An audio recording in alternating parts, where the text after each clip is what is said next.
You know, I had someone on my last video comment and say they were tired of seeing YouTubers on camera drink. I guess whether that be beer, whiskey, coffee, I don't know. This is coffee that I made this morning, and it's like 9 o'clock at night right now.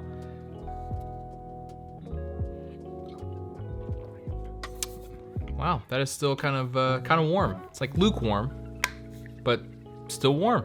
That is impressive. That is a good buy. But that is not what we're talking about today. Today we are talking about the Canon EOS R5. I managed to rent one for about a week. And I'm gonna give you guys my initial impressions and whether or not you guys should maybe buy it or rent it, whether or not I'm gonna buy it. These are questions I'm gonna answer in today's video, so let's jump right into it. What's going on, everyone? Alex here, and welcome back to the channel. First off, I have to say, we did it. We hit 1,000 subscribers. I am seriously kind of over the moon about it. I was really trying to get that goal and hit it, and I'm so thrilled that we managed to do it finally. But with that out of the way, today we are talking about the Canon EOS R5. And man, right off the bat, this camera, when I rented it from Lens Pro to Go. And this video is not sponsored by Lens Pro to Go, but they do fantastic work. I always rent from them. They're amazing group of people over there. But when I rented this camera, I was so excited to try it out. When I pulled this out of the rental box, I was just like expecting it to feel premium, which it does. It does feel premium for sure. But I guess I was expecting it to feel a lot more different than my R. And it really, I mean, it definitely feels a little heavier, and the battery grip's even on here, so it still feels pretty heavy. I know this doesn't have a lens on it, but yeah, I don't know, I was just expecting it to feel different, but that quickly changed. Everything I had an issue with on the R, which I did a video on, and I'll link it right up here, the R5 fixes. Just completely fixes. Like the touch bar's gone. The world would be much better off if it was sunk in the ocean from which it came. They put the joystick back, which honestly, I thought with the joystick, I was like, yes, I'm gonna have the joystick back. It's gonna be awesome, it's gonna be great. I haven't really used the joystick all that much. Renting this camera, at least with the R, I use the touch to drag feature. And with the R5, I've actually set the settings to the same on this camera, and I do the same thing. I use the touch to drag, and I very rarely use the joystick.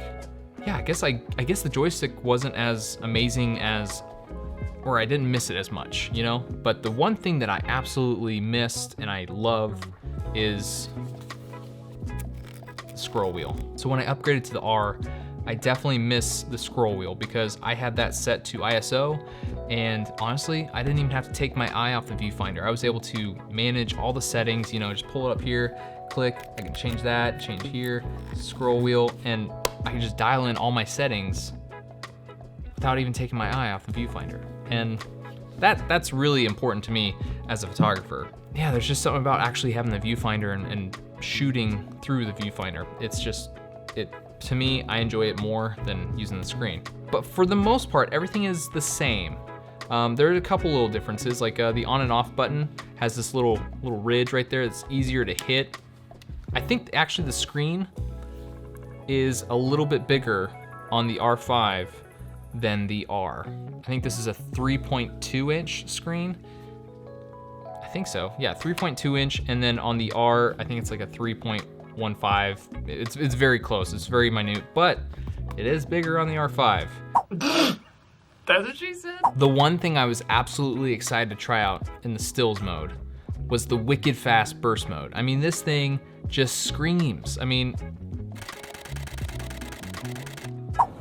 wicked. That's, I mean, for me, that's fast. I mean, it's 12 frames per second mechanical, 20 frames electronic, and with the R, it's like 7 frames per second mechanical, and I think even 7 frames per second electronic. And then when you go into like continuous autofocus mode on the R, it drops down to like 5. So it's slow.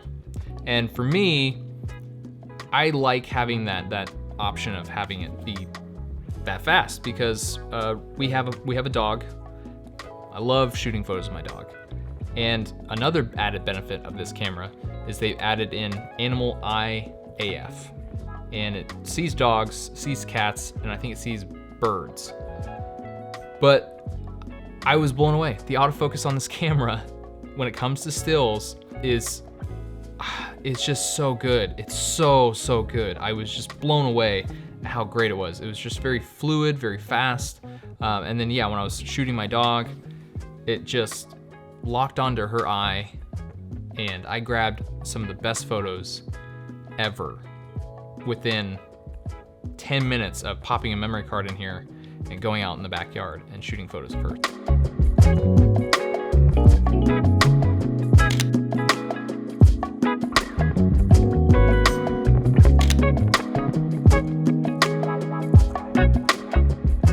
Now the next thing I was excited to try out were the video features on this camera, and I'll be sure to do a side-by-side with my Pocket 4K and the R5, so stick around. But the video features of this camera, you guys all know about it. It overheats. It does. I didn't experience it because I didn't shoot anything long form or anything. It was just quick shots here and there. But it is an issue. I do know it is an issue. I've seen multiple videos on it, and I'm sure you guys have as well. Canon has even tried addressing it and fixing it or mitigating it, making it less of a problem. But that's really, to me, that's the cripple hammer. That's the thing that cripples this camera, is the overheating. Now 8K RAW and even 8K, I get it, I understand. But when you shoot in the other modes, like the 4K 60 and I think even the 4K HQ mode, it overheats. But I totally believe that the overheating from this camera is 100% software implementation. I believe Canon definitely put that in this camera to make sure that people aren't just going out and buying this camera and then not buying their cinema cameras, which I still think if they were to pull out all the punches and give you everything you want in this camera with no overheating, you're still gonna get people buying the cinema camera. I absolutely, totally believe that, because there are features in a cinema camera, for Canon at least, that aren't in mirrorless cameras. So, it's kind of, you gotta choose your battles, and I think Canon is I don't know.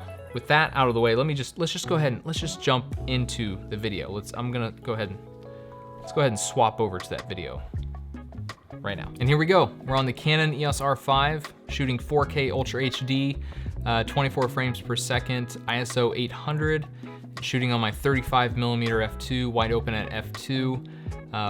Shooting the standard 4K, not the 4K HQ, anything like that, just because I've read that the standard 4K mode doesn't overheat. And as you can see, it's full frame. I mean, full frame 4K from a Canon with no crop. That is pretty dang awesome.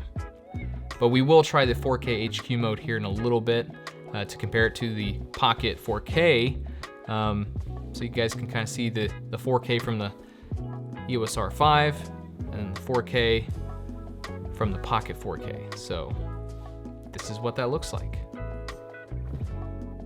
I'm very curious to see what this looks like on the computer.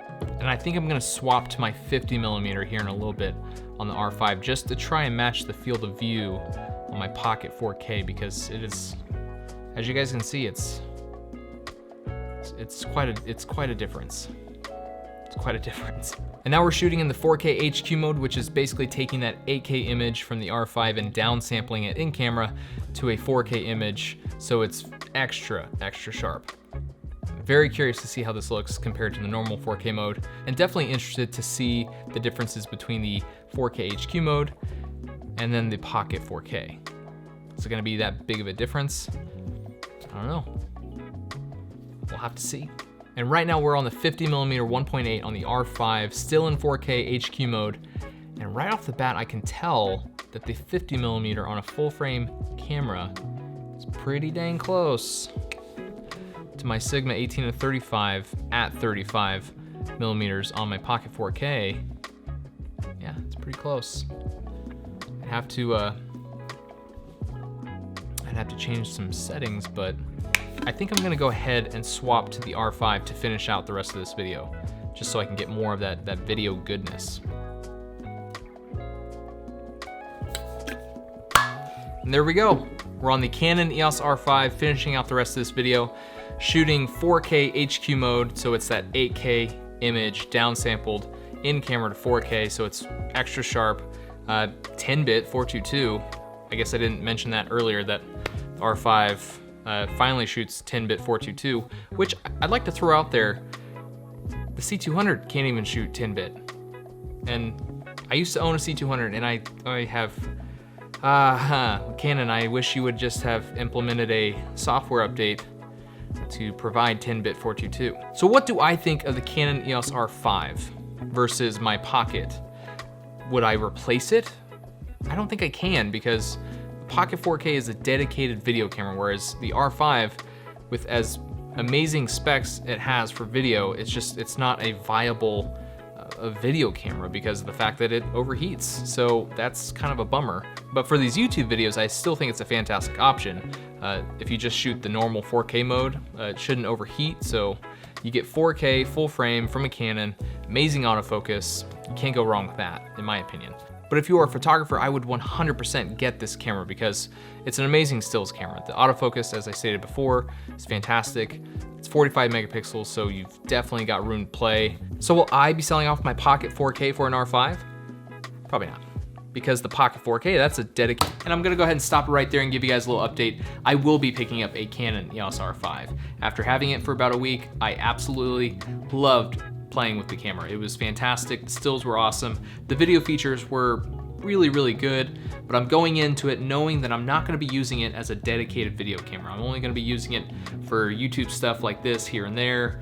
And then when my wife and I go on trips, it's just gonna be an easier camera to lug around and get some amazing footage and stills with, rather than packing my R and my Pocket 4K. So that's it. Just thought I'd let you guys know, that's how good the camera is. It is probably the most fun I ever had with a camera. Just being able to take amazing stills and then to jump into really great video quality here and there, it just had an absolute blast. So that does it for me, guys, in this video. I hope you enjoyed it. Subscribe if you aren't already. Tap that notification bell so you can be notified when I upload a new video. And if you like this video, give it a thumbs up. Till next time, shoot to create. Cheers.